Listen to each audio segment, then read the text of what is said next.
as part of the presentation with Councillor Cadeau on 14.2. So with council's indulgence, I moved that up.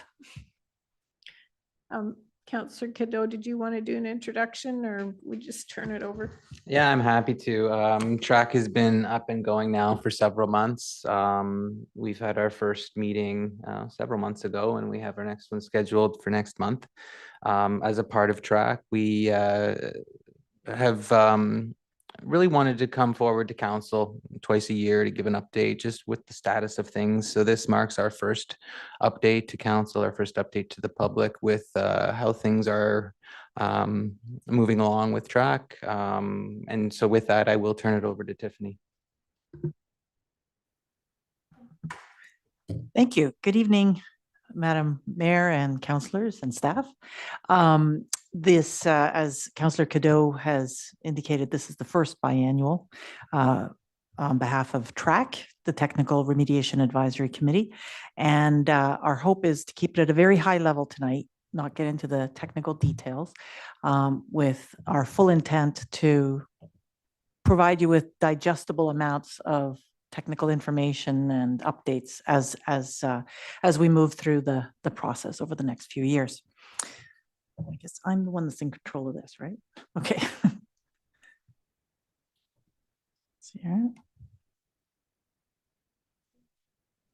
Yeah. Oh, there we go.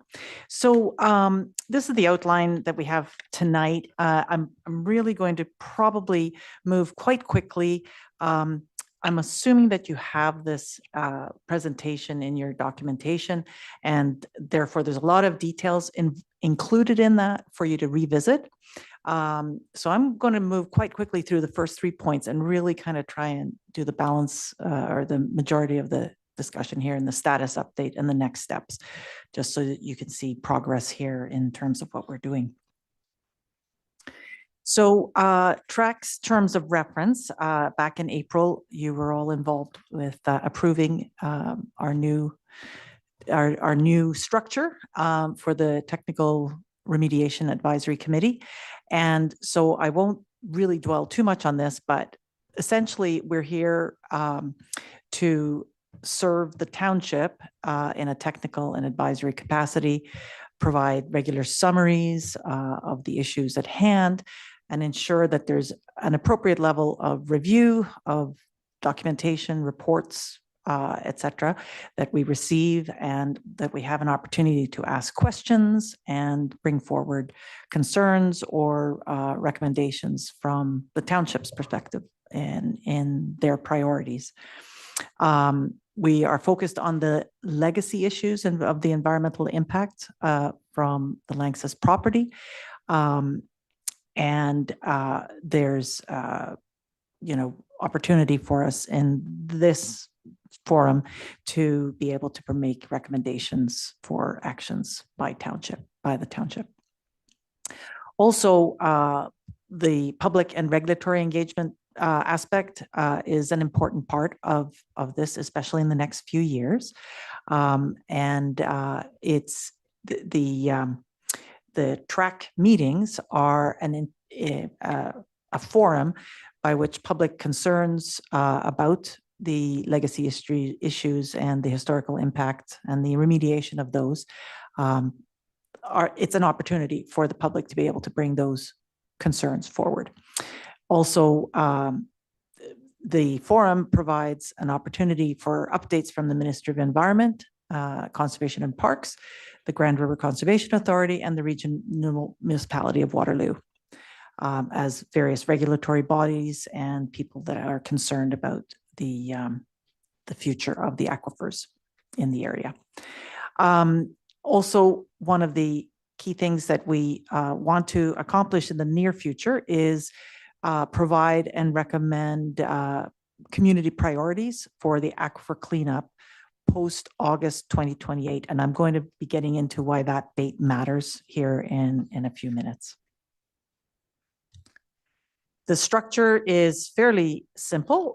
We have we have 7 members from the community, and they include an environmental consultant, engineering consulting, whose specialty is in air, a senior hydrogeologist, I'm sorry, he's retired from the region of Waterloo, a senior planner who also is a member of the Source Water Protection Committee, and is a retired senior planner from Wellington County, and a professor of toxicology from the University of Guelph, and a community member who has expertise in the small drinking water systems, which has some of the drinking water standards experience.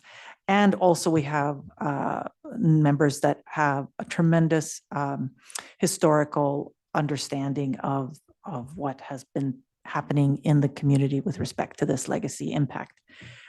We also have myself, an independent third-party technical person, and Stacy Bruce sitting to my right here, who's our staff support person, and the stakeholders of the Ministry of Environment, LANXESS, and the GRCA that participate in our TRAC meetings.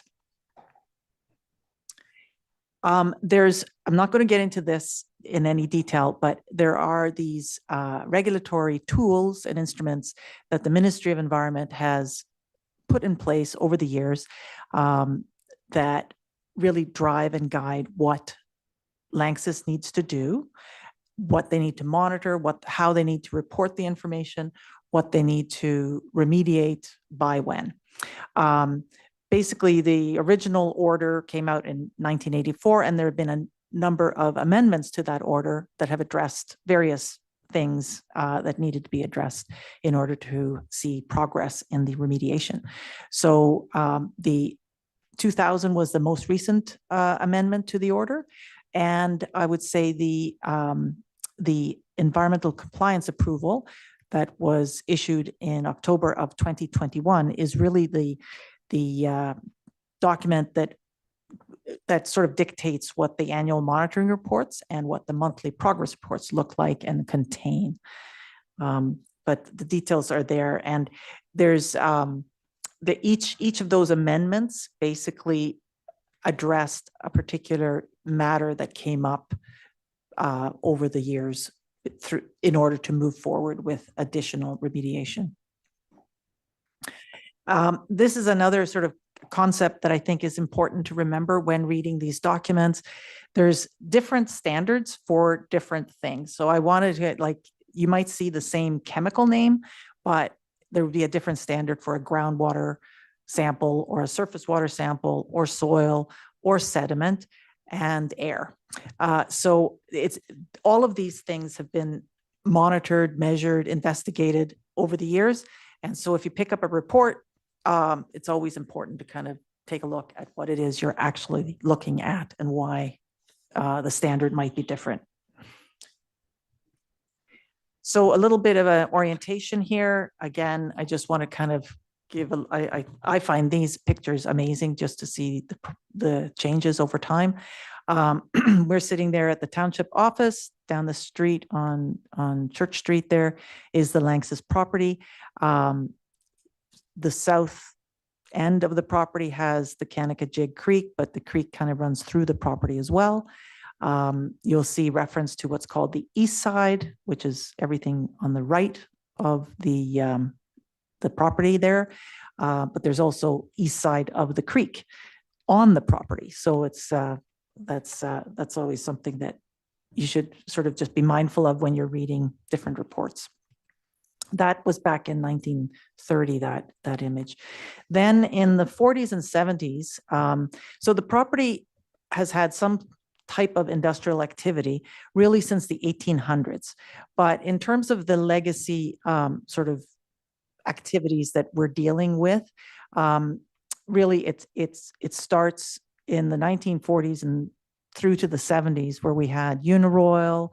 Then that was later bought over by Crompton Chemtura, no, Crompton, then Chemtura, and then LANXESS. And these areas on the property are really the source of the legacy issues that we're dealing with off property. So you'll see there's ponds along the right-hand side of the property or the east side. There's in the lower part of the property is gravel pits, old gravel pits, and then there were other waste management facilities that were on the left side of on the west side of the property. All of these early on were not lined ponds or anything, so the waste infiltrated into the ground and impacted the groundwater.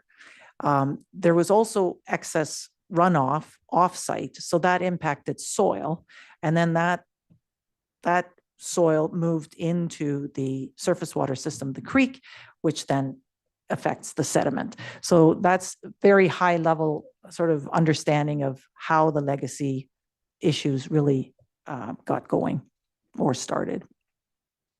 Today, the site looks like this.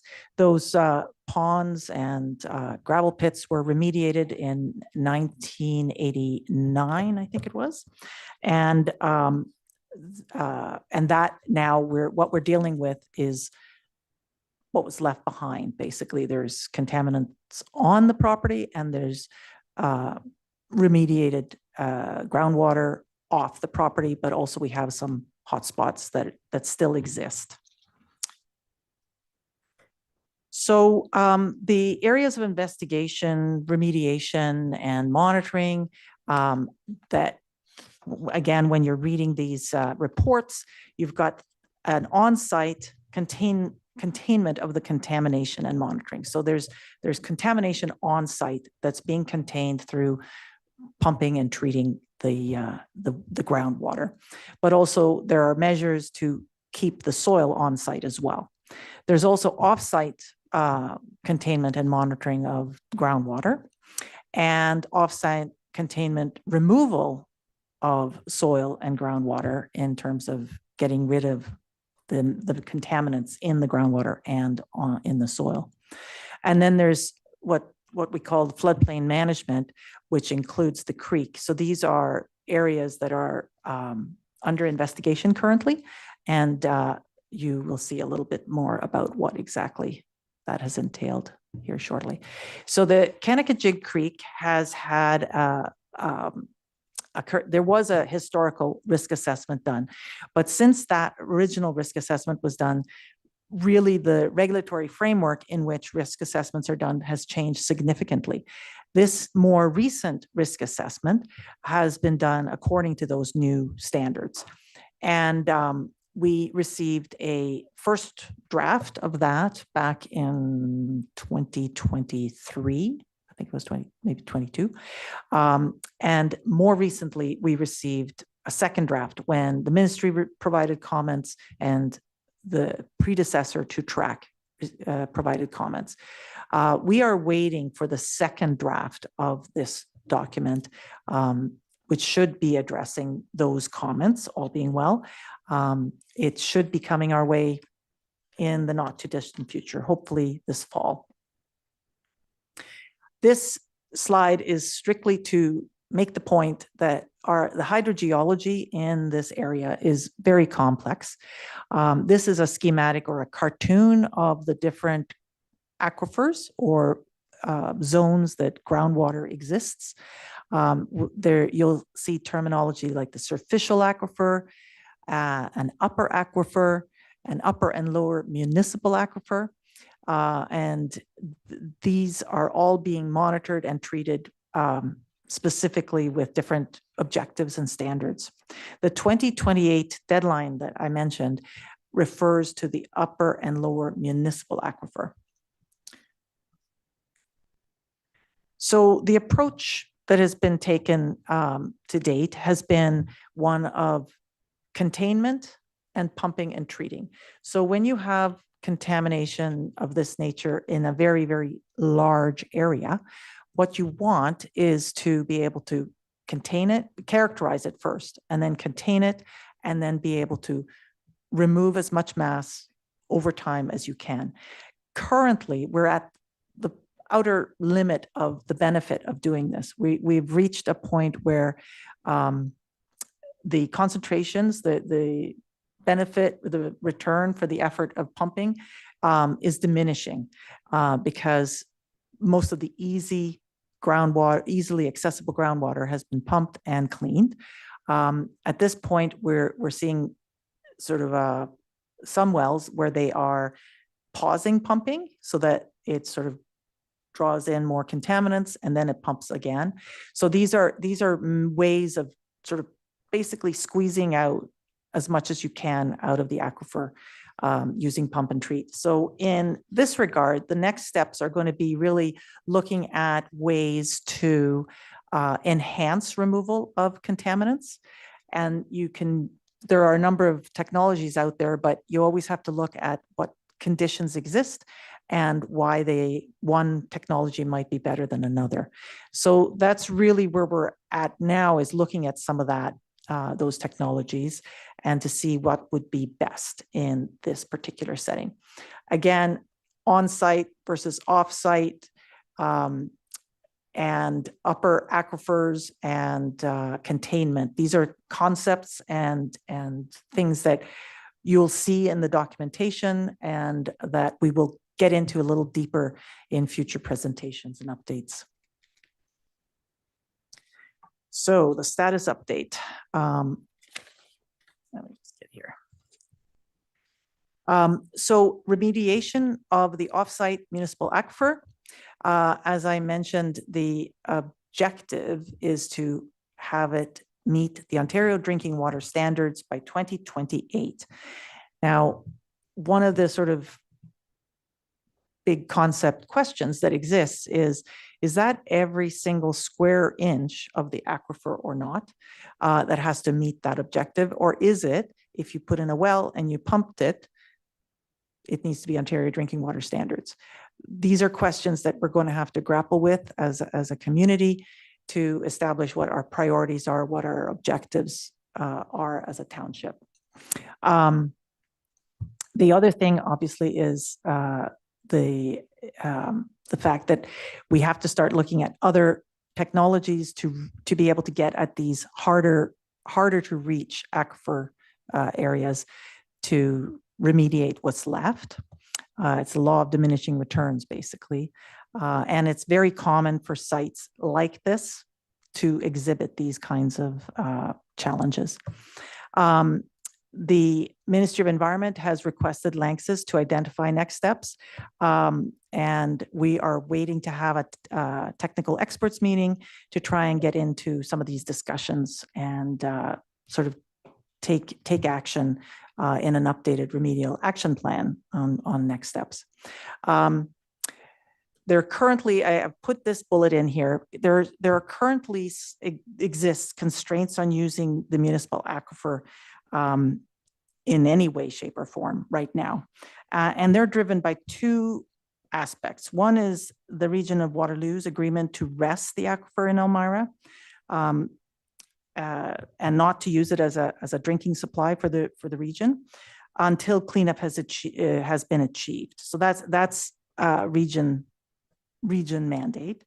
The other is that local municipalities around the types of uses allowed or restricted basically have forbidden the use for using things like for truck washing or putting in a well. So you can't put in a well in a serviced area, for example. So these are some constraints that exist that have to be addressed through some of the conversations that we will be having. The creek risk assessment, we're waiting, as I mentioned, for the second revision of the draft human health ecological risk assessment. They're going to be responding to the Ministry of Environment's comments and TRAC, or previously TAG-RAC comments. One of the things that I forgot to explicitly mention earlier was that the risk assessment is really a voluntary thing. It's not a ordered thing for them or action to take, which to date we've been very appreciative of the fact that they've done this. But as we see these comments come from the ministry, we'll have to wait and see how much of those requests get carried out, because there's nothing in place right now that mandates them to do those things, although they have expressed willingness to address and to complete the risk assessment to the satisfaction of the ministry and to TRAC. The public communication. So Engage WR has actually been launched. We are in the process, a subgroup, working group of the committee is working to populate that page or portal for TRAC as right now in this quarter. So we're working on a timeline to provide some background information on what happened when, just to provide sort of information for people who might be interested in knowing the history of the site. It does take some time to read through documents, and we're hoping to make it user-friendly and have graphics where it makes 1,000 words go away, basically. And next steps, as I mentioned, Engage WR has been launched, but we're populating that. We want to build consensus within TRAC around community priorities with respect to the municipal aquifer cleanup post 2028. That is a real priority, as Councillor Swin, who is the appointed chair, neglected to mention that he's the appointed chair to TRAC, with Councillor Schwint and, sorry, I meant Cadeau, Councillor Cadeau, and Councillor Schwint and Mayor Shantz, who has had a lot of experience with predecessor committees. But we have to also not only build consensus for the community priorities within the group, but we also need to develop a process to consult with the broader public. And so that's also on our to-do list.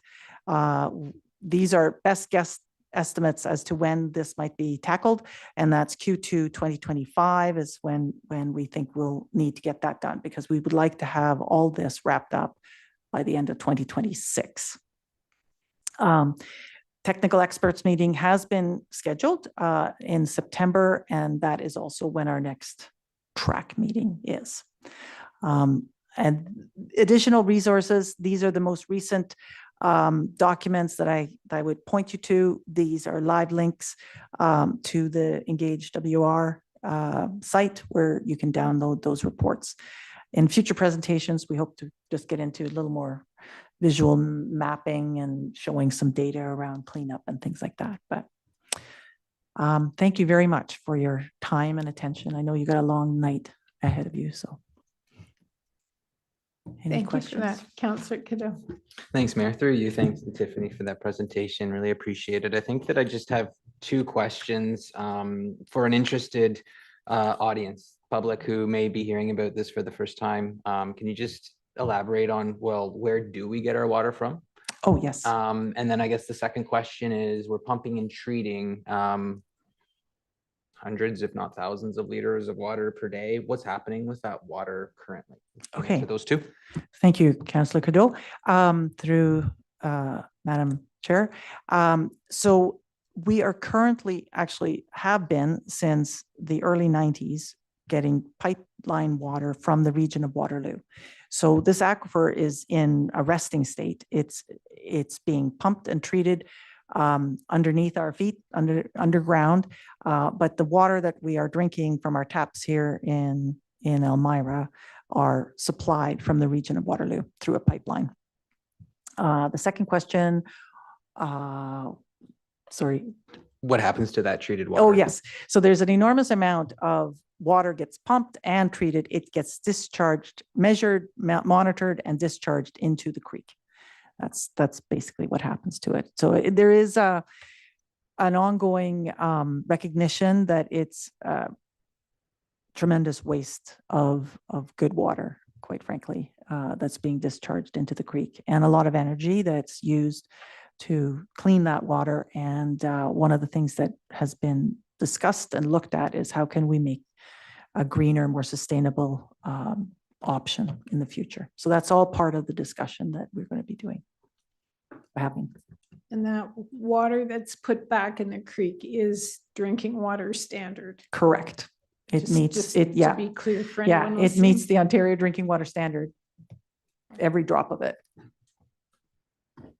This is more a comment. I know that Tiffany mentioned it, but the next meeting is September 12th, 6 p.m. right here in these council chambers. Those members of the public that are interested in this, I certainly welcome you to come on out. We'd love to hear from you.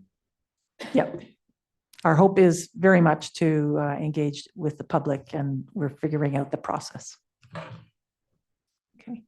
Are there any questions for Tiffany or Councillor Cadeau? No. Thank you for the presentation. Thank you very much. Thank you for your support on the Yeah, committee. no, It's it's a been pleasure to very work much with each appreciated. of you. Yeah. Thanks.